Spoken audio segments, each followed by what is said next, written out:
절기로 두 주째 절기 행사와 또 무료는 그 성경의 말씀이 있는 새로운 모습들을 우리가 또 누리고 경험하고 있습니다.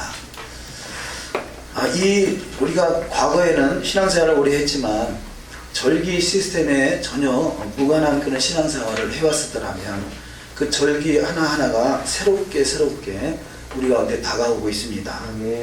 이것은 어찌 보면 우리가 지금 조금 전에 읽었던 에스겔서 37장에 있는 말씀과 같이 그 에스겔 골짜기에 마른 뼈들이 가득하다 그러죠. 근데 그 마른 뼈들에게 하나님 말씀이 대원되니까 이 뼈 저 뼈가 착착 들어맞았더라 이렇게 말씀하죠. 그곳에 또 하나님의 생기가 대원됐더니 살아나서 큰 군대를 이루었더라 이렇게 말하고 있습니다. 이 말씀은 그 이스라엘의 회복을 말하죠. 그 이스라엘은 과거에는 이스라엘을 회복하면 단지 이스라엘에 국한됐던 것들을 생각했던 것이 우리가 예수를 믿는 사람은 바로 이스라엘이구나. 마태복음 15장 24절 말씀과 같이 이스라엘 집에 잃어버린 양을 찾으러 예수께서 오셨고 내가 예수를 믿음으로 이스라엘 집이 회복되는 거구나. 그렇게 깨닫게 되는 것이죠. 그래서 이스라엘이 회복되면 결국 에스겔서 37장에 있는 말씀과 같이 마른 뼈들이 전 세계 열방에 흩어져 있는 마른 뼈들이 이제는 하나님의 말씀이 대원돼서 이 뼈 저 뼈가 착착 들어맞는 현재 그런 수준이다 할 수 있겠습니다.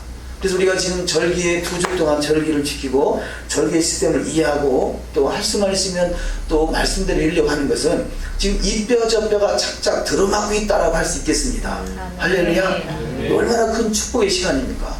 과거에는 이 신앙생활이 각계전투였어요. 나만 예수와 잘 믿어서 천국 가면 된다라는 생각이 있었는데 그것이 아니라 우리가 하나님의 은혜를 받은 자들이 이제는 이 뼈 저 뼈가 착착 들어맞아서 큰 군대를 이루고 그것이 하나님의 그 기름 부으심이 생기가 되어낼 때 그 군대의 역할을 강한 군사로서 주님 나라를 세워나간 일에 크게 역사하실 줄 믿습니다. 네. 마귀의 군대는 이미 에덴 동산에서 쫓겨나올 때부터 마귀의 군대는 작동하고 있다 할 수 있겠죠. 2000년 동안을 그 마귀의 군사들이 마귀의 졸개들이 우리 그리스도인을 속여왔다라면 믿는 자를 속여왔다라면 이제는 그 믿음의 나라가 설 때가 된 것입니다. 이것이 바로 믿음의 나라, 예수의 나라가 천년왕국인 것이고 천년왕국의 지금 바로 시작 직전에 6천년의 여간의 마지막 그 경점에서 이제는 하나님의 군대가 이 뼈 저 뼈가 들어맞아서 큰 역사를 이룰 수 있는 귀한 여정이 반드시 이루어질 줄 믿습니다. 우리가 지금 토라를 또 공부하고 토라를 또 연구하고 있습니다만 이것은 우리의 시작인 것입니다. 우리가 토라를 좀 알았다고 해서 이것을 완성됐다고 생각하면 안 돼요. 왜냐하면 에스겔서 37장에 있는 말씀과 같이 토라의 말씀이 우리가 대원된다는 것은 이제 이 뼈 저 뼈가 들어맞기 시작했다는 것이고 이 뼈 저 뼈가 들어맞은 그 속에 하나님의 생기가 대원되게 되는 것이죠. 그것은 마치 하나님께서 첫 번째 사람 아담을 만드실 때 흙으로 빚으시고 이 흙으로 빚어진 사건이 이 뼈 저 뼈가 들어맞은 사건이요. 그곳에 하나님이 생기를 불어넣었더니 사람이 생명되었더라. 그때는 이 하나님의 군대가 아담 한 사람이었더라면 마지막 하나님의 군대는 이스라엘이 돼서 열방을 다스릴 수 있는 그 만하임이 이루어져야 되는 것이죠. 그래서 지금 이 뼈 저 뼈가 들어맞을 때 착착 제대로 들어맞고 이 속에 그야말로 이 마지막 성령의 역사, 초대교회의 성령의 역사가 이것이 어떤 이른비 성령의 역사라면 마지막 성령의 역사는 늦은비 성령의 역사. 그래서 이른비 성령운동, 늦은비 성령운동 그런 말을 쓰죠. 사실 이게 성경적으로 맞는 단어는 아닙니다. 사실은 성경적으로는 이른비가 가을에 있는 것이고 늦은비는 봄에 있는 것이죠. 그런데 어쨌든 그 의미적으로 이 초대교회 때의 성령의 역사는 이 부분적으로 120년도를 통해서 역사가 나타났다면 마지막 그 성령운동은 열방에 있는 모든 그리스도인들에게 이 뼈 저 뼈가 들어맞아서 이스라엘로 합체가 된 그리스도인들에게 하나님의 성령의 기운이 그 기름 부으심이 강력하게 부어질 것이고 그래서 마귀의 군대를 물리칠 수 있는 복된 여정이 다 되실 줄 믿습니다. 어찌 보면 예수께서 초림하시는 사건도 초림하신 사건을 예비한 사람이 세례 요한이죠. 세례 요한은 그 강한 군대가 돼서 마귀를 이겼다기보다는요, 주님의 길을 예비하신 거고, 주님의 길을 예비한 그 세례 요한과 같은 그 엘리야의 사역이 마지막 때 저와 여러분에게 맡겨진 사역이기에 엘리야의 군대가 크게 이루어지는 역사가 반드시 일어날 줄 믿습니다. 그래서 이 세례 요한은 어찌 보면 세례 요한은 광야에 외치는 자의 소리가 돼서 주님의 길을 예비하긴 했지만 되게 강한 능력이 나타났다고 할 수는 없겠어요. 그래서 세례 요한, 마치 예수님께서 출임하셔서 그분이 능력이 없어서 능력을 베풀지 않은 것이 아니라 주님은 구원자로 오셨고 마지막에는 심판자로 오시기 때문에 그 마지막 심판자로 오실 그때 저와 여러분이 그 하나님의 강한 군사로 불렀다는 것은 얼마나 큰 축복인지 몰라요. 그동안 6,000년 동안 당했던 모든 사건들을 일순간에 다 뒤집어엎는 역사가 저와 여러분을 통해서 이 뼈 저 뼈가 들어맞고 생기가 되어낸 사람들을 통해서 이루어지는 역사가 일어날 줄 믿습니다. 이것이 바로 더욱더 완전한 자의 삶의 모습인 것이죠. 세례 요한이 완전한 것이 아니라 세례 요한의 시작이라면, 이게 엘리야의 사역의 시작이라면 엘리야의 사역의 완성은 바로 이 다시 오실 예수와의 때에 준비된 세례 요한의 모습, 이제는 이 뼈 저 뼈가 들어맞아서 큰 군대를 이루는 모습이 다 되실 줄 믿습니다. 근데 그 모든 시초가 시작이 토라라는 것이죠. 우리가 지금 어찌 보면요, 토라, 절기, 뭐 음식물결에 이런 이야기하면 어찌 몸이 건조할 수도 있을 것이에요. 그 속에 기름 부음이 넘쳐나지 않을 수도 있을 것이에요. 아, 왜 이런 걸 또 알게 해가지고 또 이렇게 힘들게 하느냐라고 할 수 있을 것입니다. 그런데 그것이 전부가 아니라 그 하나님의 말씀이 토라가 내 안에 이 뼈 저 뼈가 장착이 될 때 그것에 하나님의 기름 부어주면 강력한 군대가 된다는 것이죠. 우리가 신앙생활 하면서 나름대로 성령의 충만함을 경험했을 것이고 또 사모할 것이고 또 그런 상태에 있을 수도 있습니다. 근데 이것은 이게 또 완전한 것이 아니라 하나님의 그 성령의 역사가 예수와의 초림일 때의 사건을 보면요, 예수께서 세례 요한을 통해서 이 침례를 받고 물에서 올라왔을 때 성령이 비둘기같이 임했다 그러죠. 그때 성령 충만함을 입었다 그래요. 그래서 성령 충만함이라는 단어를 쓰는데, 그 주님이 40일간 금식하고 나서 마귀의 그 세 가지의 이 육체의 정욕과 안목의 정욕과 이생의 자랑, 이 세 가지의 시험을 이기고 나서는 그때 하나님의 권능이 그에게 임했더라 이렇게 표현하고 있어요. 그러니까 하나님의 성령의 충만함과 하나님의 권능은 계속 증폭돼가는 사건이라 할 수 있습니다. 우리는 성령의 충만함, 과거에 들었던 성령의 충만함이 만족함이 아니라 성령의 권능을 가지고 이제는 이 마귀, 이 6,000년 동안 우리를 괴롭혔던, 믿음의 사람들을 괴롭혔던 모든 대적을 물리치는 역사, 하나님의 군대로서 하나님의 영광이 이 땅에 드러날 수 있는 일에 쓰임받는 역사가 반드시 일어날 줄 믿습니다. 그 역사의 주인공이 다 되시는 축복이 있을 줄 믿습니다. 그래서 지금은 우리가 기초공사하는 거예요. 이 뼈 저 뼈가 들어맞는 기초공사를 하는 것입니다. 근데 기초공사가 부실하면 뭐 기초공사 때는 표시가 나지 않겠지만 마지막 때 이 건물이 완공됐을 때 이것이 가장 완벽한 건물이 되느냐 부실한 공사가 되느냐 그때 드러나겠죠. 그런데 시작은 지금부터라는 것입니다. 시작은 기초부터라는 것입니다. 우리 여기서 기초공사가 잘 놓여지면, 누구보다 그 기초공사가 잘 놓아진다면 어떤 강력한 그 위에 건물이 선다 할지라도 다 지탱할 것이고, 강력한 하나님의 군대로서 사명을 감당하는 역사가 일어날 줄 믿습니다. 그래서 예수께서 이 구약 속에서 많은 단어들 속에 하는 말이요, 너는 내 앞에 생하여 완전하라 라는 것이에요. 전혀 예수를 모르는 사람을 데려다 놓고 너는 내 앞에 생하여 율법에 완전하라 그러면 뭐라 하겠어요? 웃기네. 그렇지 않겠어요? 전혀 토라와 상관이 없죠. 그런데 바로 완전하라는 것은 믿는 자에게 주어지는 말씀이에요. 믿는 자에게. 그래서 믿는 자 중에서 완전한 자가 누구냐? 이 노아 같은 사람이죠. 그래서 창세기 6장에 노아는 담대해 완전한 자라 이렇게 말하고 있어요. 무엇이 완전하겠습니까? 노아가 믿음이 없었던 사람이 믿었다 그런 의도가 아니죠. 노아는 이 아담을 통해서 얼마나 수많은 말씀을 듣고 살아왔겠어요. 아담 시대, 아담이 이 900몇 세까지 살았는데 그 900여 세 살 동안에 후손들에게 얼마나 내가 무엇을 잘못해서 이 에덴 동산에 쫓겨났다라고 자손들에게 얼마나 그야말로 수백 년 동안 말해왔겠어요. 아마 귀가 따갑게 말하지 않았겠어요. 그 말은 바로 내가 믿음을 잃어버리는 순간에 에덴을 놓쳐버리고 말았다. 너희들은 그래서는 안 된다. 수없이 들어오며 살아왔던 그 아담의 후손들, 그 중에서 그 중에서 노아 그가 당대의 완전한 자라 이렇게 표현하고 있습니다. 아담 때부터 노아 때까지 10대가 거쳐오면서 그와 많은 자손들이 있었지만 그러나 그 속에서 완전한 자라 이야기를 듣는 사람은 성경에 기록되어 있지 않았어요. 단지 누굽니까? 에녹은 하나님과 동행하다 하나님 앞에 죽지 않고 올라갔다 그러죠. 에녹 같은 사람이 있었기도 하지만 노아는 당대의 완전한 자라 말하고요. 아브라함은 너는 내 앞에 생하여 완전하라 이렇게 말씀하고 있어요. 그렇다면 저와 여러분이 바로 주 앞에 행하여 더욱더 완전함에 이르는 것이 신앙생활인 것입니다. 그래서 예수께서 오셔서 내가 율법이나 선지서를 폐하러 온 것이 아니라 더욱더 완전하게 하려 합니다 이렇게 말씀하죠. 그렇다면 구약과 신약을 연결해서 본다면 주님이 우리 안에서 그 말씀을 완전하게 해주겠다는 것이에요. 할렐루야. 그러면 언제 그 역사가 일어납니까? 내가 십자가 앞에 죽어질 때, 내가 주님의 십자가 앞에 죽어질 때 주님의 영이 내 안에 충만히 임하셔서 더욱더 행하여 완전함에 이를 수 있도록 이끄시는 축복이 반드시 일어날 줄 믿습니다. 그래서 우리는 지금 우리가 행하여 완전함에 이루는 것을 힘써야 되겠지만, 근데 중요한 것은요, 이것을 내가 하려고 하면 이것이 성경에서 말하는 의문에 속한 율법이에요. 자, 성경에는 율법의 두 가지가 있습니다.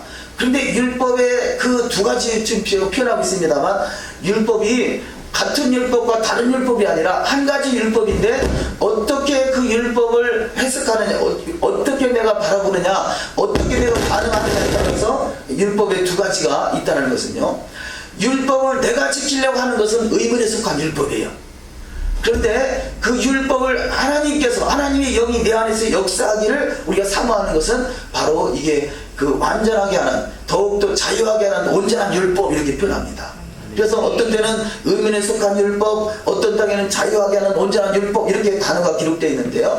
그 율법 자체가, 그래서 보통 교회에서 해석할 때는요, 그 율법을 다른 것으로 해석해요. 그래서 의문에 속한 율법은 모세의 율법, 또 완전하게 하시는 율법은, 또 그 자유하게 하는 온전한 율법은 이게 그리스도의 율법 이렇게 해석해요. 그러니까 그리스도께서 주신 말씀은 자유케 하는 온전한 율법이고, 이 모세가 준 말은 의문에 속한 율법이다 이렇게 해석한다는 거죠.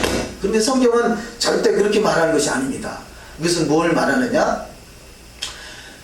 또 그 동일한 모세의 율법인데 그것이 내가 지키려고 하면 이것이 의문에 속한 율법이고, 하나님의 영이 내 안에서 역사하셔서 그 말씀대로 이루는 것은 이것이 자유하게 하는 온전한 율법인 것이죠. 그리고 우리가 더욱더 행하여 완전하게 할 수 있는 것은 바로 우리가 주님께 맡기고 주님께서 내 인생 속에 역사할 수 있도록 우리가 믿고 나가는 것입니다.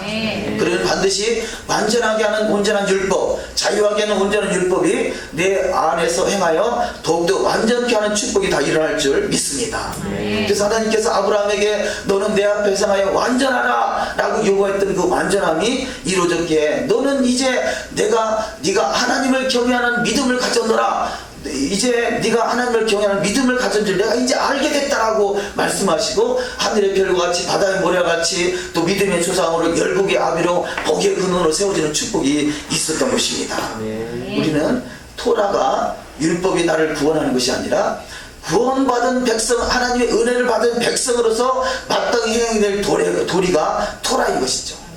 그래서 우리는 토라를 준행하며 구원의 조건이 아닌 더욱더 행하여 완전함에 이르는 토라가 우리 가운데 장착되는 역사가 반드시 일어날 줄 믿습니다.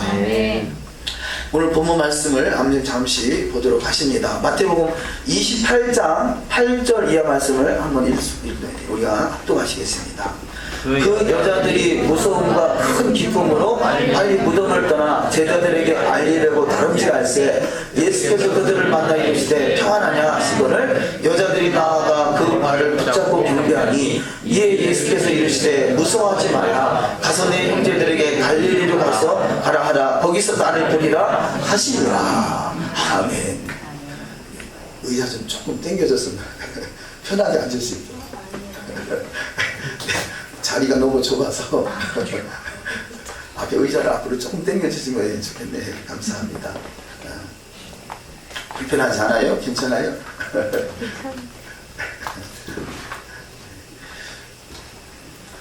자, 첫 번째 말씀으로 초실절은 예수께서 무덤에서 부활하신 날입니다. 우리가 절기에 있었던 한 주간의 말씀을 정리해서 나누는 것입니다. 초실절은 부활하신 날이죠. 그래서 우리가 초실절은 그 여호와 일곱절기, 유월절, 무기절, 초실절, 오순절, 나팔절, 대속제일, 천막절, 이 일곱절기가 우리 속에 머릿속에서 팡팡팡팡 돌아가야 돼요. 이 여호와 일곱절기가 계속 끊임없이 1년 365일, 또 1년이 아니라 주님 다시 오실 그때까지, 우리가 이 땅을 생을 마감하는 그때까지 이 절기 시스템 안에 들어가서 우리 삶을 살아내는 것이죠. 제가 절기를 한두번 경험하면서 그런 생각이 들더라고요. 절기 시스템 안에 들어가려면 이게 대충 그냥 믿는 척 하자 해가지고는 도저히 못 따라오겠더라고요.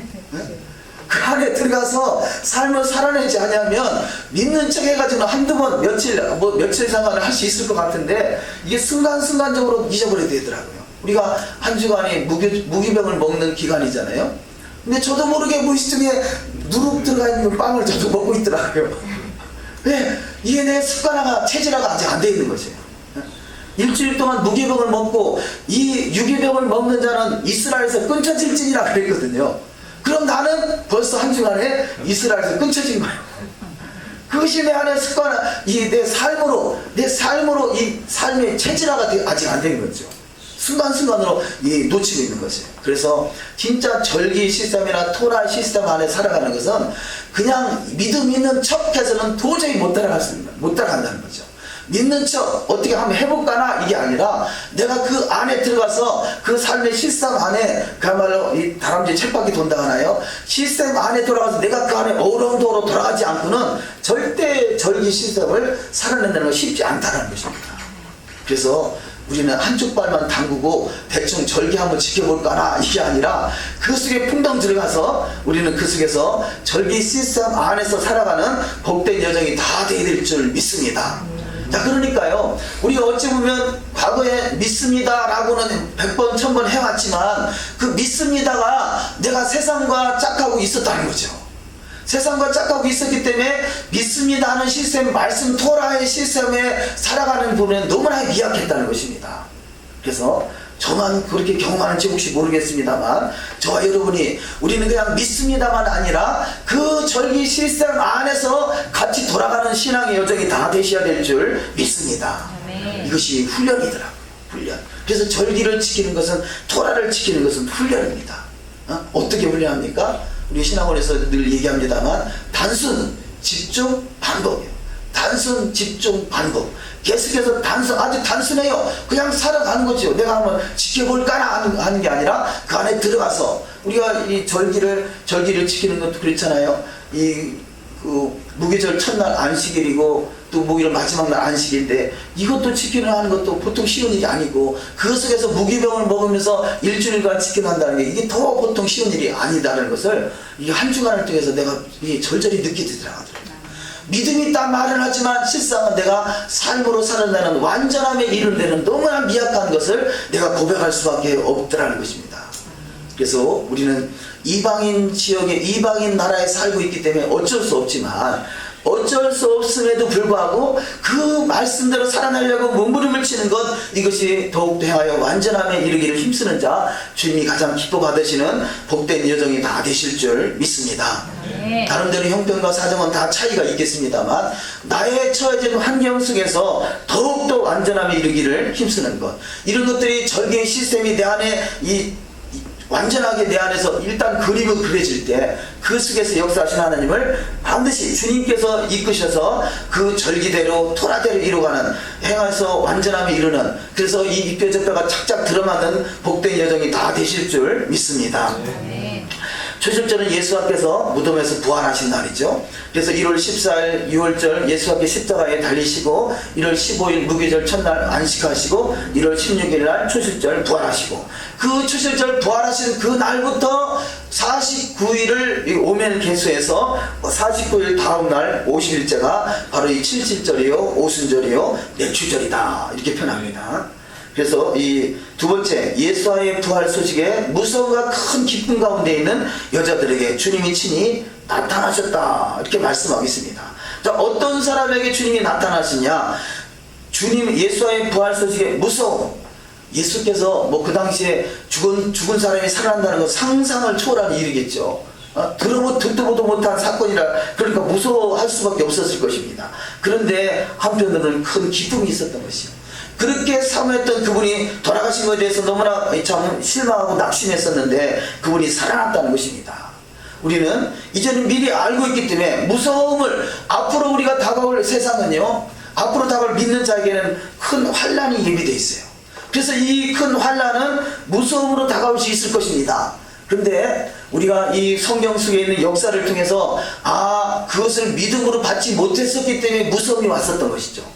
그러나 우리는 수많은 그 믿음의 선진들의 경험을 통해서 이런 것을 우리가 앞으로 겪을 일이라는 것을 우리가 알고 있다면 어떤 환경, 어떤 상황이 닥친다 할지라도 우리는 무서워하지 아니하고 오히려 다시 오실 주님 그 큰 환난의 끝점에서 주님이 우리 가운데 찾아오신다는 사실을 믿으시기를 주의 이름으로 축원합니다. 그래서 무서움은 떠나가고 우리가 기쁨과 큰 기쁨 가운데 살아갈 수 있는 여정이 되시기를 주의 이름으로 축원합니다. 바로 이것이 성령의 인도하심 받는 사람의 역사예요. 그런데 성령의 인도하심이 없다면 이 말씀을 이루어 되겠기에 우리가 힘쓰고 애쓰는 건 사실이지만 두려움을 이기지 못한다는 거죠. 우리가 전자에 저희 토라를 알기 전에 666 짐승의 표 이런 쪽에 방향이 맞춰져 있어가지고 어찌 알고 그래서 그런 얘기도 뭐 어떤 때는 무슨 상황만 전개되면 라면 사다가 쟁여라, 저는 그러진 않았습니다만 뭐 물 사다 쟁여라 그렇게 말을 했었어요, 예배 때. 왜냐, 이런 것이 현실이니까. 그런데 그 토라 안에 들어오니까 그것은 하나님이 하실 일이지, 우리는 큰 기쁨 가운데 말씀을 이루어가면 그것이 모든 걸 다 이루어가는 역사가 있는 줄 믿습니다. 마태복음 28장 11절을 다 같이 합독하십니다. 여자들이 갈 때 경비병 중 몇이 성에 들어가 모든 된 일을 대제사장들에게 알리니 그들이 장로들과 함께 모여 의논하고 군인들에게 돈을 많이 주며 이르되 너희는 말하기를 그의 제자들이 밤에 와서 우리가 잘 때 그를 도둑질하여 갔다 하라. 자, 예수의 십자가의 사건, 여기 지금 무덤을 찾아갔던 이 여인들, 그 무덤을 찾아갔던 여인들은 그 안에 기쁨이 있었어요. 그런데 대개 그 여인들을 제외한 많은 사람들은요, 예수와의 부활하신 사건을 은폐시키려고 하더라는 거죠. 은폐시키려고 하는 거죠. 우리가 지금 토라를 말하고 있습니다. 그래서 어떻게 하면 토라를 지켜볼까, 어떻게 하면 토라를 전해볼까 해서 이게 전하면요, 이 토라에 대해서 계속 은폐하려는 사람들이 주변에 많이 있어요. 여기 지금 어떤 사람들이니까 이 지금 은폐하려고 하는 사람들을 한번 확인해 보도록 하십니다.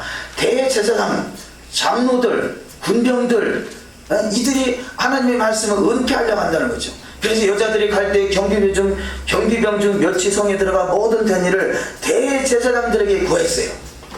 대제사장 또 장로들 또 함께 있는 군인들에게 말을 했습니다. 그랬더니 이들이 결국은 돈을 줘가면서 이들이 이 사건을 은폐하려고 하더라는 것이죠. 은폐하려고 하는 것이죠. 이게 현실이고 세상입니다.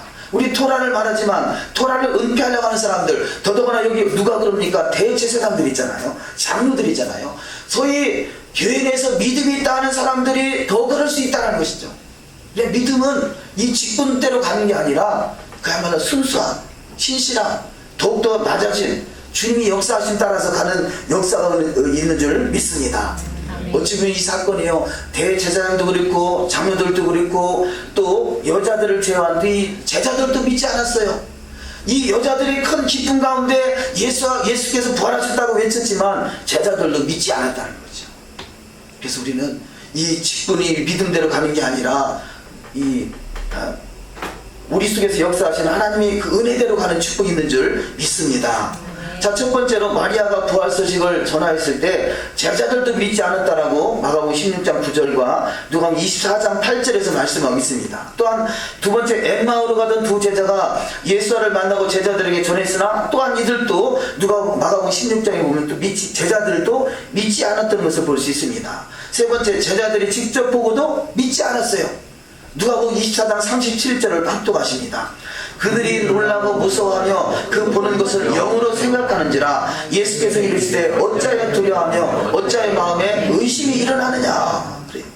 자, 그렇게 이 지금 대제사장이나 장로는 차지하고라도 제자들도 지금 마리아를 통해서 또 엠마오로 가는 두 제자를 통해서 또 이 여인들을 통해서 소식을 들었고 또 친히 주님께서 나타나셨음에도 불구하고 우리가 지금 영으로 보고 있는가 보다, 실제로 부활하신 사건을 믿지 못하더라는 것이죠.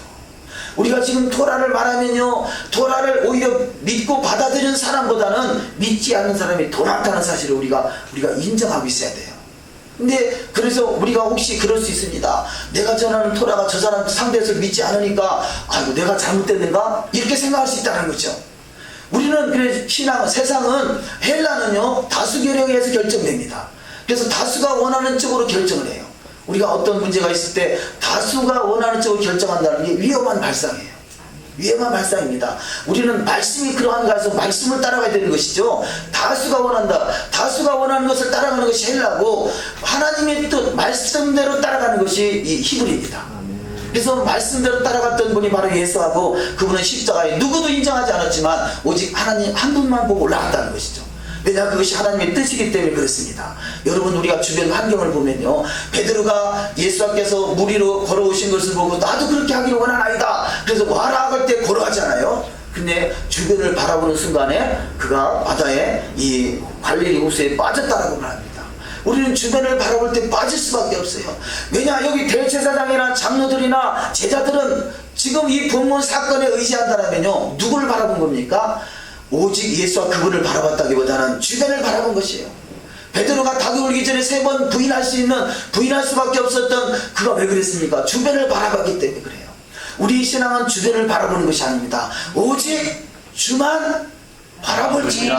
할렐루야. 네. 주님은 마지막 시대는 더 그렇습니다. 우리는 갈수록 더더구나 이 토라에서 눈이 깜깜이 닫힌 그 주변에 있는 사람들이 더 많다는 거죠. 그래서 얼마든지 우리를 핍박할 수 있고요, 너희들이 잘못 보고 있다고 할 수 있습니다. 그럼에도 불구하고 우리 가운데 주어진 하나님의 은혜, 그 진리의 말씀이 내 안에 역사하지 않으면요, 우리는 언제든지 우리가 흔들릴 수 있고 여기 지금 두려워할 수 있고 의심이 들어갈 수 있다는 것입니다.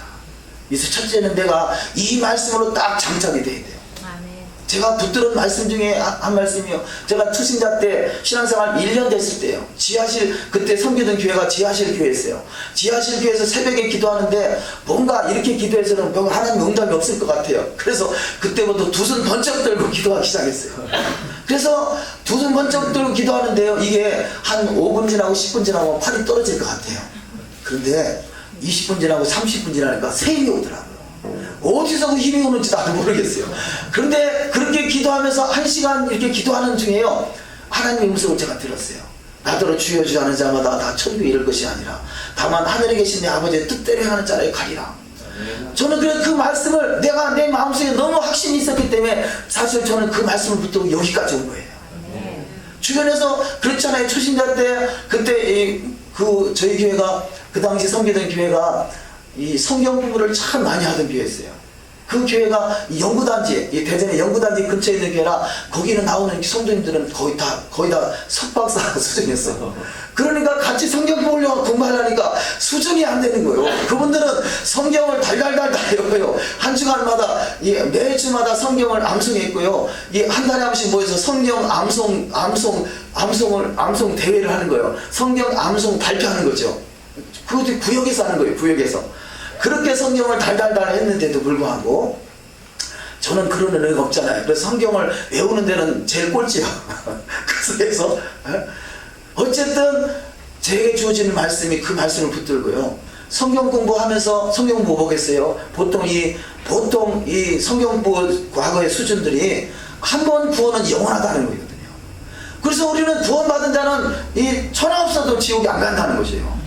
근데 이 말씀이 그런가 보다 라고 했는데, 제가 받은 말씀이 나더러 주여 주여 하는 자마다 천국에 이를 것이 아니요 다만 하늘에 계신 내 아버지의 뜻대로 하는 자에 가리라 그랬잖아요.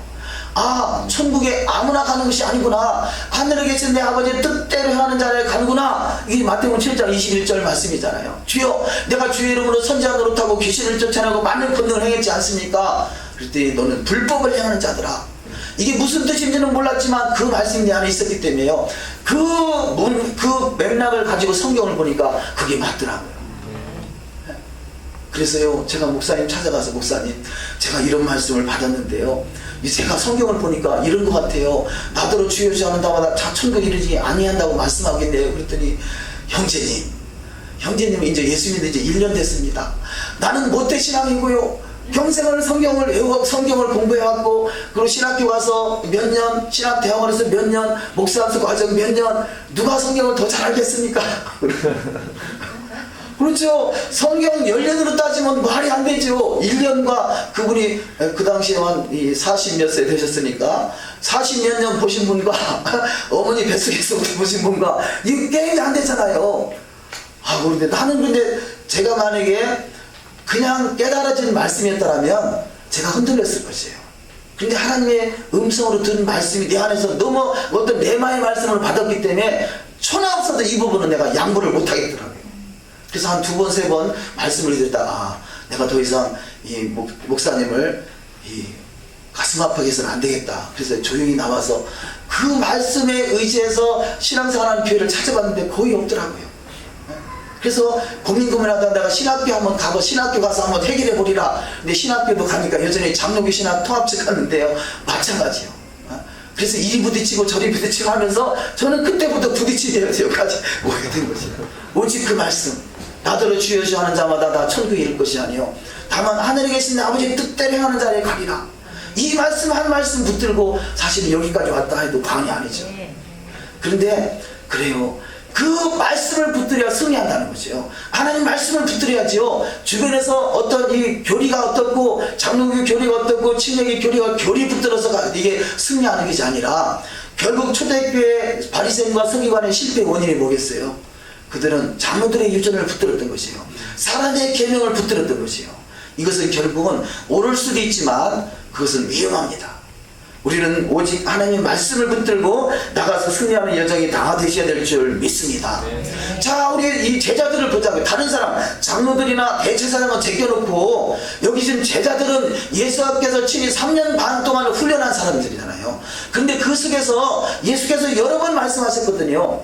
내가 그 예루살렘 올라가서 그런 화를 당하게 되고 죽음을 당하고 이 3일 만에 부활하리라, 그런 말씀을 했단 말이에요. 이 성전을 헐라 내가 3일 만에 지으리라, 이런 말씀대로 자신을 가리켜 말씀하는 걸 하시고 여러 번 그런 말씀을 하셨음에도 불구하고 제자들은 그 말씀을, 예수와의 하신 말씀을 하나님 말씀으로 믿지 않았다는 거죠. 그렇기 때문에 예수께서 내가 이 예루살렘에 올라가서 이 고난을 당하고 이러이러한 사건을 통해서 하나님의 뜻을 이루어가게 된다라고 이 베드로에게 말했더니 주여 그리 마옵소서 그랬잖아요. 베드로가 예수와 입에서 나오는 말씀을 그가 바꾸려고 해요. 이것이 바로 세상이고 이게 아직 온전한 믿음이 아닌 상태인 것입니다. 그랬더니 예수께서 뭐라고 해요? 사탄아 물러가라 하시잖아요. 사탄아 물러가. 말씀에서 벗어나는 것은 사탄인 것입니다.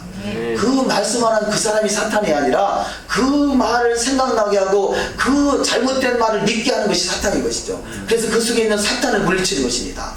우리는 진리의 말씀, 토라의 말씀에서 벗어나게 하는 것은 이게 사탄의 미혹인 것이고, 그래서 주님이 친히 우리 앞에 나타나신다면 그렇게 행하는 그 사람 앞에 사탄아 물러가라 하실 것이에요. 그러나 세상은 아직은 주님이 재림하시기 전까지는 친히 나타나는 시대가 아니기 때문에 자기가 스스로 분별해야 되는데, 우리는 지금 내가 붙들고 있는 말씀이 하나님 말씀인가 아니면 장로들의 유전인가를 분명하게 해달아서 말씀대로 이루어가는 신앙이 다 되셔야 될 줄 믿습니다. 제자들이 그래서 이렇게 믿지 못하고 의심했다라고 말합니다.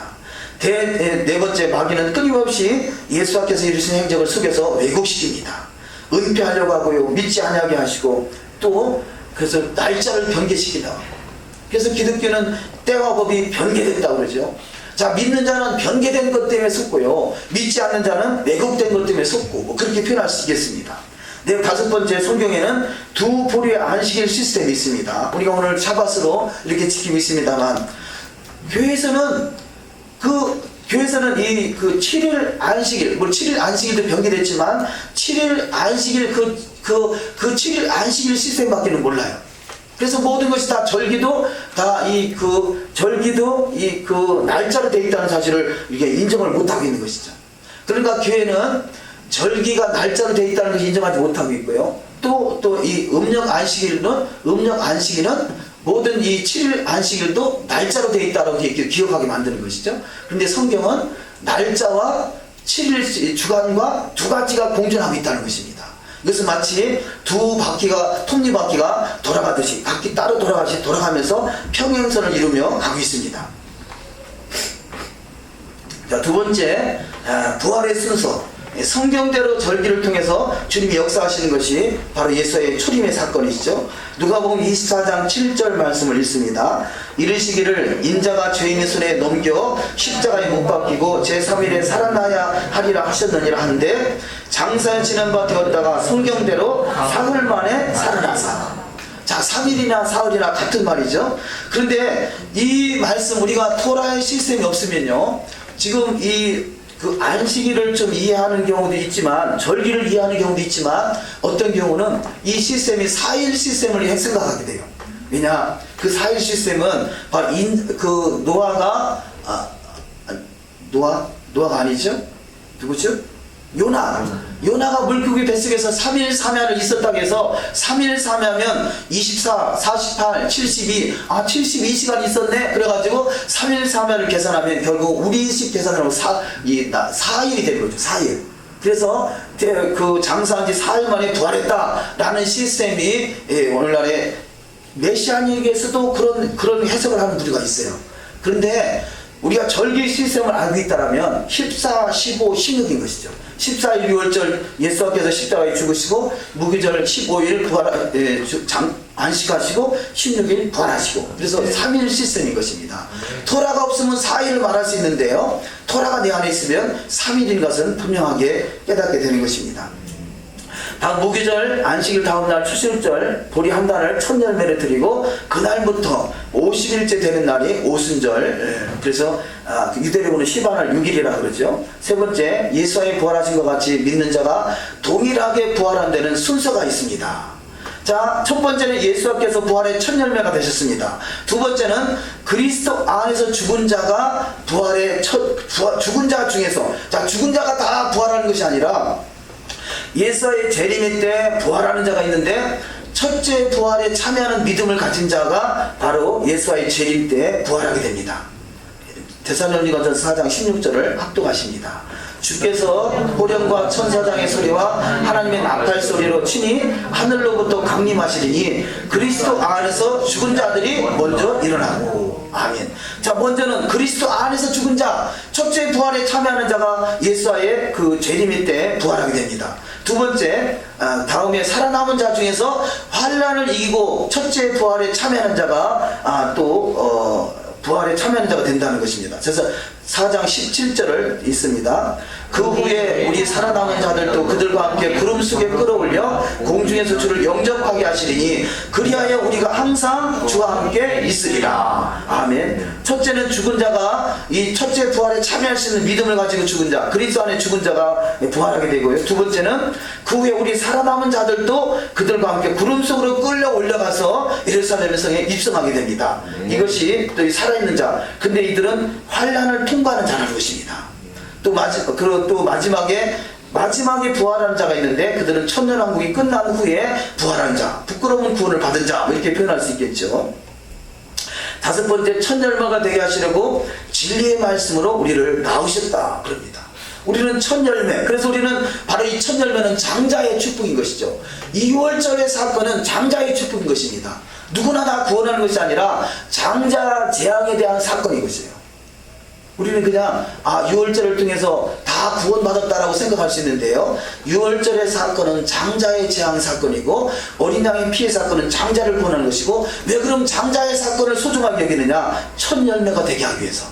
바로 장자의 축복, 주님의 신부, 왕같은 제사장으로 세우는 것이 바로 부활의 첫 열매가 되는 사람들의 모습인 것입니다. 야고보서 1장 18절을 읽습니다. 그가 그 피조물 중에 우리로 한 첫 열매가 되게 하시려고 자기의 뜻을 따라 진리의 말씀으로 우리를 낳으셨느니라. 계시록 20장 4절. 또 내가 보자들을 보니 거기 앉은 자들이 있어 심판하는 권세를 받았더라. 내가 보니 예수를 죽어남과 하나님의 말씀 때문에 목배임을 당한 자들의 영혼들과 또 짐승과 그 우상에게 경배하지 아니하고 그들의 이마와 손에 그의 표를 받지 아니한 자들이 살아서 그리스도로 더불어 1000년 동안 막노릇하니 나머지 죽은 자들은 그 1000년이 차기까지 살지 못하더라. 이는 첫째 부활이라. 아멘. 자, 4절 시작에 또 내가 보좌들을 보니 거기 앉은 자들이 있어 심판하는 권세를 받았더라. 예수와의 제자들에게 그러죠. 예수께서 너희들은 12보좌에 앉아서 12지파를 심판하리라 이렇게 말합니다. 이들이 바로 제자인 것이죠. 그러니까 자, 제자의 바늘에 서서 첫째 부활에 참여하는 자들은 바로 심판하는 권세를 받은 자입니다. 심판하는 것은 누구냐? 재판장이잖아요. 재판장의 역할이 바로 제사장인 것이고, 그래서 제사장, 재판장, 심판하는 권세, 이들이 제자인 것이고, 이들이 첫째 부활에 참여하는 것이고, 이들이 바로 장자인 것입니다. 표현만 장자요, 제자요, 제사장이요, 재판장이요 이렇게 쓰는 것이지, 모든 것은 다 하나로 연결되어 있는 것이고, 이들을 하나로 신부라 이렇게 표현한 것입니다. 우리는 반드시 더욱더 주님 앞에 말씀으로 행하여 완전함으로 제사장의 바늘에 신부의 바늘에 서는 역사가 반드시 시작될 줄 믿습니다. 세 번째, 무교절 누룩을 제거하라. 무교절은 7일 동안 지킵니다. 첫날에도 성이에요. 일곱째 날도 성인데, 자, 성의로 지키는 것은 첫날과 일곱째 날이지만 그 일곱 일 동안을 무교병을 먹는 것이죠. 출애굽기 12장 19절 말씀을 합독하십니다.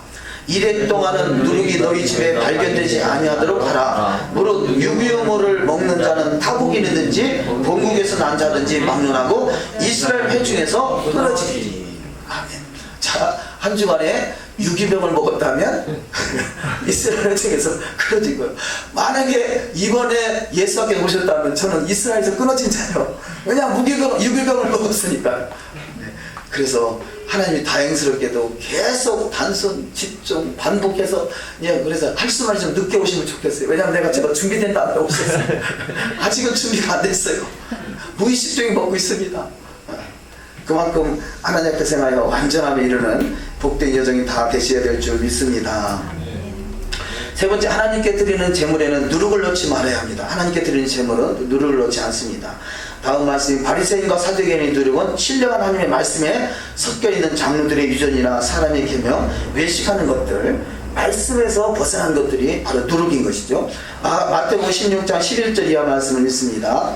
어찌 내 말하는 것이 떡에 관함이 아닌 줄을 깨닫지 못하느냐. 오직 바리새인과 사두개인들의 누룩을 주의하라 하시니 그제서야 제자들이 떡이 누룩이 아니요 바리새인과 사두개인들의 교훈을 상가라고 말씀하신 줄을 깨달으니라. 외식하는 자들아, 이사야가 너에게 관하여 잘 예언하였도다. 일러스되 이 백성이 입술로는 나를 존경하되 마음은 내게서 멀도다. 사람의 계명으로 교훈을 삼아 가르치니 나를 헛되이 경배하노라 하였느니라 하시고. 아멘. 자, 입술로는 공경하되 마음이 멀다. 말은 믿음이 있다 하는데 실제 토라의 삶이 주님에게 있지 않다라면 이것은 바로 마음이 먼다는 것이죠. 우리는 그래서 과거에 그런 삶이잖아요. 지금도 저도 그렇다고 고백하잖아요. 유기병 먹었습니다. 지금도 고백해요. 입술로는 무기병을 먹어야 된다고 말을 하고 있지만 실상은 내가 온전치 못하다는 것이죠. 이것이 습관적으로 단순 집중 반복해서 습관화 체질화되지 않으면 이게 결국 쉽지 않다는 것입니다. 우리가 생각난 김에 이사야 66장을 한번 펴보도록 하십니다.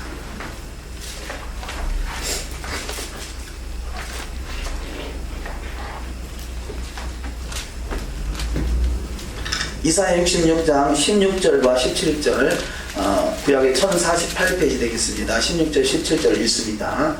여호와께서 불과 칼로 모든 혈육에게 심판을 베푸신 즉 여호와께 살육당할 자가 많으리니 스스로 거룩히 구별하며 스스로 정결케 하고 동산에 들어가서 그 가운데 있는 자를 따라 돼지고기와 가증한 물건과 쥐를 먹는 자가 다 함께 나으리라. 여호와의 말씀이니라. 자, 이 17절에서요 스스로 거룩하게 구별했다고 말해요. 나는 스스로 정결해졌다고 말하고 있어요. 그런데 실상은 돼지고기를 먹고 가증한 것을 먹고 쥐를 먹는 것은 망할 길이라는 거죠.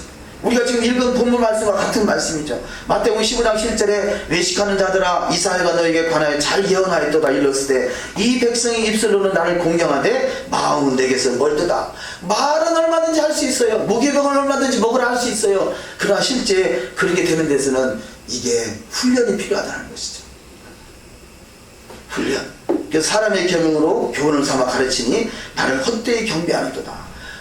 이 예수께 책망을 받았던 바리새인과 서기관들은 장로들의 유전으로 말미암아 이런 것들이 섞여버리니까 결국은 본인들은 신앙생활 잘하고 있다고 생각했지만 입술로는 말을 했지만 실제 그 안에는 온전치가 못하는 것, 소위 노략질하는 일들이 가득했기 때문에 그렇다는 것을 성경을 통해서 알 수가 있습니다.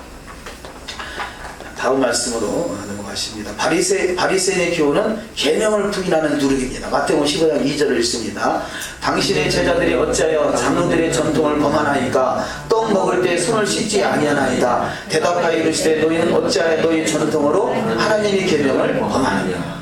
너희 전통 하나님의 계명을 범하게 됩니다. 마가복음 8장 15절 예수께서 경고하여 이르시되 삼가 바리새인들의 노릇과 헤롯의 노릇을 주의하라 하시니. 헤롯은 그러잖아요. 예수께서 예수나 세례 요한에 대해서 저들을 어떻게 하면 저들에게 돈을 받을까 해서 그렇게 노심초사했던 자들이 헤롯과 같은 사람들입니다. 세 번째, 섞여있는 누룩을 제거하지 않으면 못된 열매를 맺습니다. 누룩을 제거하지 않고 본인이 알고 있지만 그것을 제거하지 않으면 결국은 그것이 자기를 잡아먹게 되는 거죠. 마태복음 15장 18절을 읽습니다. 입에서 나오는 것들은 마음에서 나오나니 이것이야말로 사람을 더럽게 하느니라. 마음에서 나오는 것은 악한 생각과 살인과 간음과 음란과 도적질과 거짓 증언과 비방이니 이런 것들이 사람을 더럽게 하는 것이 아니요 씻지 않은 손으로 먹는 것은 사람을 더럽게 하지 못하느니라. 아멘. 자, 예수께서 이 말씀을 하신 것은요, 마태복음 15장에서 시작이 이 제자들이, 예수와의 제자들이 손을 씻지 않고 음식을 먹으니까 장로들의 유전에 너희들은 손을 씻자, 유전대로 너희는 왜 손을 씻고 음식을 먹지 아니하느냐 이렇게 말하고 있다는 거죠. 반드시 손을 씻어야 된다 이렇게 말하고 있는 것이죠. 이것은 하나의 우리가 손을 정결케 해서 깨끗한 음식을 먹는다는 차원에서는 좋지만 이것이 법이 돼서는 안 된다는 거죠. 우리가 에랍샤바 때 이 손을 씻는 의식을 행합니다. 이 손을 씻는 의식을 행하지만 그렇게 하지 않았다고 해서 이 부정하다 라고 말한다면 이 또한 이 법이 되버린 것이죠. 할 수만 있으면 깨끗하게 씻는 것은 좋은 것이지만 그것을 법을 만들면 안 된다는 것입니다. 하나님의 말씀 외에는 법이 있어서는 안 되는 것이죠. 우리는 세상은 어쩔 수 없이 이방 그야말로 믿지 않는 사람들이 다스리는 나라에 살고 있기 때문에 세상 법도 따를 수밖에 없지만 그러나 하나님의 법이 우리 가운데 우선이 돼서 우리는 세상 법이 어떠하다 할지라도 우리 할 수만 있으면 하나님의 법대로 준행하는 저와 여러분이 되어야 될 줄 믿습니다. 네 번째, 누룩을 제거하지 않는 자는 하나님 나라를 유혹으로 받지 못한다고 하십니다. 고린도전서 6장 9절 이하 말씀. 불의한 자가 하나님의 나라를 유혹으로 받지 못할 줄 알지 못하느냐. 유혹을 받지 말라. 음행하는 자나 우상 숭배하는 자나 간음하는 자나 탐색하는 자나 남색하는 자나 도적이나 탐욕을 부리는 자나 술 취하는 자나 모욕하는 자나 속여 빼앗는 자들은 하나님의 나라를 유혹으로 받지 못하리라. 자, 하나님의 나라를 유혹으로 받지 못하는 자가 있는데 그들이 그냥 불의한 자라는 거죠. 불법을 행하는 자라는 것이죠. 이들은 다 천국에 갈 수 있는 것이 아니라는 것입니다. 네 번째, 순전함과 진실함의 떡을 하자. 그래서 우리 신앙은 순전함과 진실함의 떡을 해야 됩니다. 고린도전서 5장 7절을 읽습니다. 너희는 누룩 없는 자인데 새 덩어리가 되기 위하여 묽은 누룩을 내어버리라. 우리의 유월절 양 곧 그리스도께서 희생이 되셨느니라. 아멘. 그리스도께서 희생이 되신 것은요, 우리를 구원하시는 뜻도 있지만 누룩 없는 자로 우리를 이미 깨끗하게 씻어주셨다는 것이에요. 근데 다시는 그 속에 들어가지 말라, 개와 돼지가 되지 말라는 것이죠. 그래서 누룩 없는 자인데 새 덩어리가 되기 위하여 묵은 누룩을 내어버리라 그래요. 자, 깨끗하게 했지만, 믿음으로 깨끗하게 되었지만 내 속에는 아직 육체적으로는 아직 더러운 것이 원래 섞여 있을 수 있다는 것입니다. 제가 예수를 믿기 전에요, 복음에 대해서는 들었어요. 근데 복음에 대해서 듣긴 했는데 그 믿음이 들어오기까지는 제가 나름대로 이 여러 가지 과정이 있었겠습니다만요. 그때 한 번은 제가 한 번에 호되게 앓은 적이 있어요. 그때 나이가 뭐 30대 초반이니까 그렇게 뭐 아플 나이도 아니겠습니다만 얼마나 몸이 아팠는지 밤을 설설설 겨다녔어요. 화장실을 못 가가지고 죄송스럽지만 오강을 놓고 볼 정도로 설설 겨다녔어요. 근데 그때는 왜 그런지 몰랐어요. 근데 그때 다행스럽게도 제가 정확하게는 제가 갑자기 생각나는 말씀인데 그때 예수님을 영접했는지 영접하기 전인지는 잘 모르겠는데 성경이 내 머리맡에 있었어요. 아, 영접한 것 같으네. 영접한. 그리고 성경이 머리맡에 있었는데 얼마나 힘들고 고통스러운지 성경을 다 붙들고 좀 제발 살려주세요. 성경을 붙들고 그렇게 했었던 기억이 있는데요. 나중에 한 3일을 그렇게 설설 기어다닐 만큼 아프고 나서 저는 그렇게 아파본 적이 없거든요. 지금까지도 그래요. 그런데 설설 기어다닐 만큼 아프고 나서 깨닫는 것이 하나님이 내 속에는 육을 비우는구나. 그런 생각이 들더라고요. 나를 철저히 육의 사람에서 철저히 육을 비우고 아직까지 그럴 때가 제가 온전히 영의 사람이라는 뜻은 아닙니다. 아직도 육신의 것이 내 안에 많이 있어요. 그러나 그때 그랬다는 거죠. 그 육의 것을 비우기 위해서 철저히 나를 깨뜨리기 위해서 막 설설 겨다니게 될 만큼 아픔이 내 안에 있더라는 것입니다. 혹시라도 내가 어떤 아픔을 겪거들나 그것이 육신의 아픔이 될 수도 있고요, 정신적인 아픔이 될 수도 있고, 환경 속에서 아니면 자녀를 통해서 사업을 통해서 뭘 통해서 오는 아픔이라 할지라도 있는 자에게 주는 것은 연단인 것입니다. 나를 단련하여 더욱더 하나님께서 더욱더 하나님의 자녀로 더욱더 점도 없이 흠도 없이 영광스러운 교회를 세우기 위한 하나님의 뜻이기에 그 속에서 감사할 수 있는 저와 여러분이 또 되될 줄 믿습니다.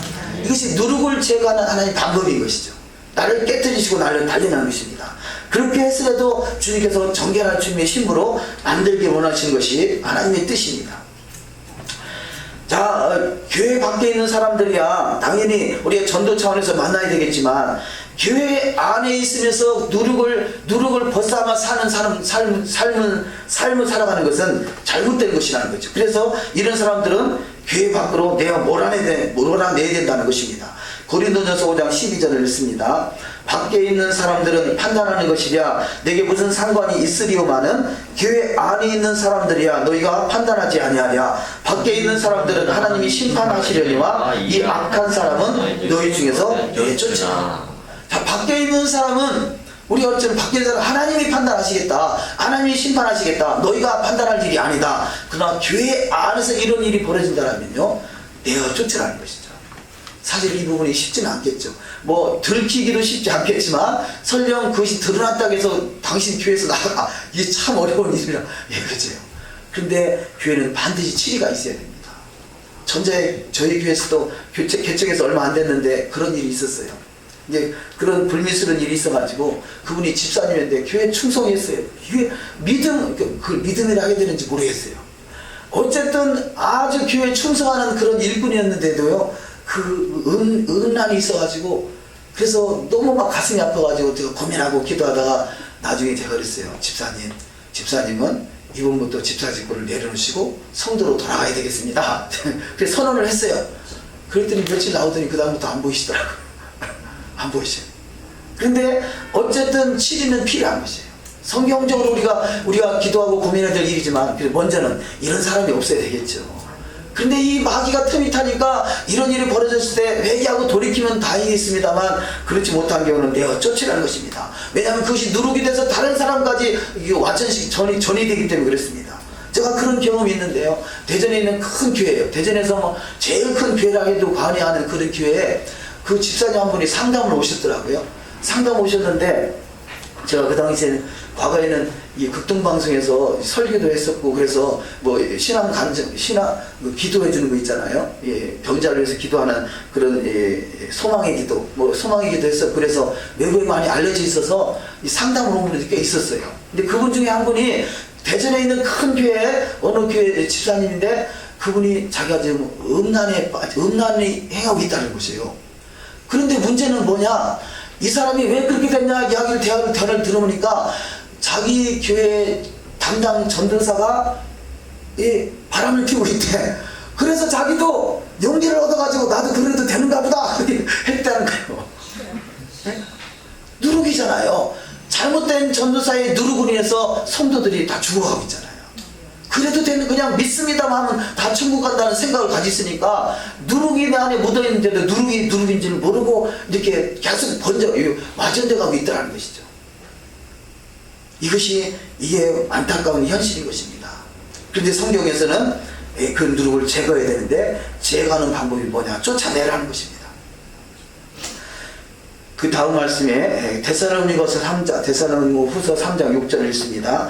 형제들아 우리 주 예수 그리스도의 이름으로 너희를 명하노니 게으르게 행하고 우리에게서 받은 전통대로 행하지 아니하는 모든 형제에게서 떠나라 그럽니다. 게으르고 또 하나님의 말씀대로 행하지 아니하는 자에게는 떠나라 그럽니다. 데살로니가후서 3장 14절을 읽습니다. 누가 이 편지에 우리 한 말을 순종하지 아니하거든 그 사람을 지목하여 사귀지 말고 그로 하여금 부끄럽게 하라. 그러나 원수와 같이 생각하지 말고 형제같이 권면하라. 그런데 어떤 사람이냐? 누가 이 편지에 한 우리 말, 하나님의 사람의 말을 듣고 순종하지 아니한다 하면 사귀지도 말고 부끄럽게 여기라. 이렇게 생각하고 말씀하고 있습니다. 또한 계시록 22장 11절을 읽습니다. 불의를 행하는 자는 그대로 불의를 행하고 더러운 자는 그대로 더럽고 의로운 자는 그대로 의를 행하고 거룩한 자는 그대로 거룩하게 하라. 이 말씀은 결국 불의가 뭐겠습니까? 토라를 벗어나는 것이 불의가 되는 줄 믿습니다. 우리는 토라를 준행하므로 불의가 아니라 주님 앞에 의로운 자로 칭함을 받을 수 있는 믿음의 여정이 다 되셔야 될 줄 믿습니다. 다음 말씀 고린도전서 3장 8절을 읽습니다. 이러므로 우리가 명절을 지키되 묵은 누룩으로도 말고 악하고 악에 찬 누룩으로도 말고 누룩이 없이 오직 순전함과 진실함의 떡으로 하자. 아멘. 자, 누룩을 제거되는 흠도 없고 정도 없는 이것이 바로 탐임이라는 단어고 탐임이 바로 완전이라는 단어입니다. 그래서 완전, 어떤 때는 완전이라 번역되기도 하고 어떤 때는 흠도 없고 정도 없이 이렇게 번역되기도 하고 그렇습니다. 그래서 바로 이것이 신부의 언어인 거죠. 주님의 신부들은 더욱 행하여 완전함으로 나가는 신앙이 되어야 될 줄 믿습니다. 자, 다섯 번째, 절기를 잃어버리면 곧 벌받는 것이라는 것입니다. 우리는 오늘날의 교회가 절기가 없다는 얘기는, 절기를 지키지 않는다는 얘기는 다른 말로 뭐 하는 것이다? 벌 받는 것이다. 벌 받는데 벌 받는지 모르고 살아가고 있는 것이 안타까운 현실이죠. 예? 문둥병은 이 살이 떨어져 나가도 이 손가락이 떨어져 나가도 모르는 것이 문둥병이다. 아픈지 모르는 것이 문둥병이라고 그러잖아요. 벌 받으면서도 벌 받는지 모르고 있는 것이 문둥병인 것이죠. 근데 그 문둥병의 치료의 방법은 오직 예수와 그분을 깊이 만나는 방법밖에 없어요.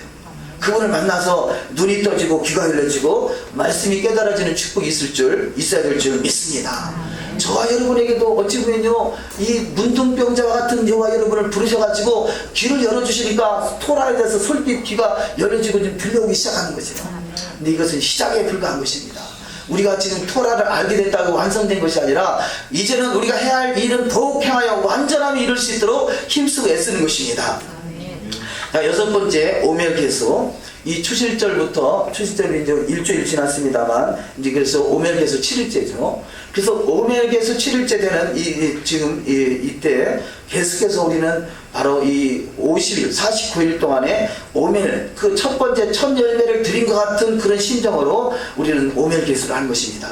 이것은 마치 우리가 이 성경의 전체적인 시스템을 모를 때는 오멜개수에 대한 이해가 부족할 수 있지만, 우리가 이 지금 마지막 일곱 번째 말씀이 결혼 예식에 대한 예식, 혼인 예식, 그렇게 그런 메시지로 일곱 번째 말씀이 진행이 됩니다만, 일곱 번째 말씀이 너를 지으신 이가 내 남편이시라는 말씀이죠.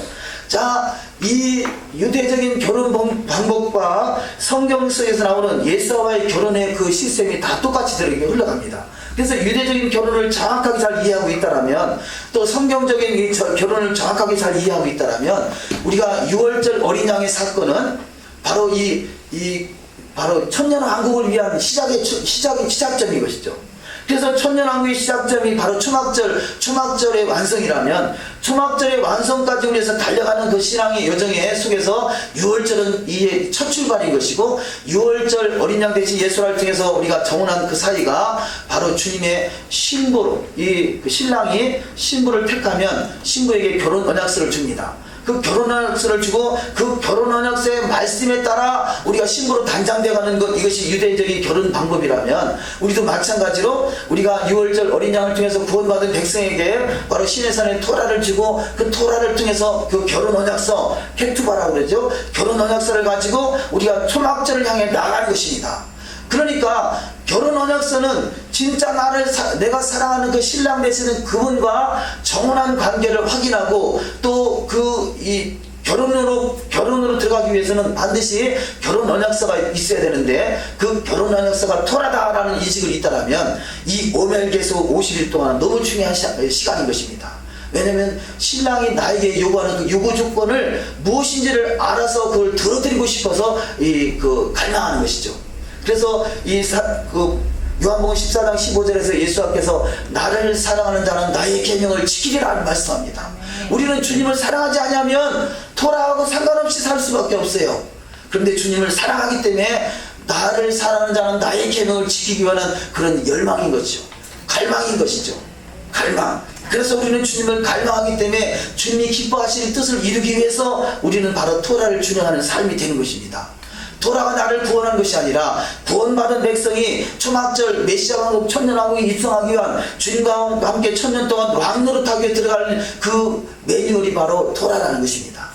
그래서 우리는 토라에 준행하는 삶, 그 토라가 하나님은 토라를 100% 다 지켜야 이 구원이 있고 영생이 있고 천년왕국에 들어간다 그런 관점이 아니라 나의 처해진 환경 속에서 할 수만 있으면 지키려고 힘쓰고 애쓰는 저와 여러분이 되어야 될 줄 믿습니다. 아멘. 우리 기도하십니다.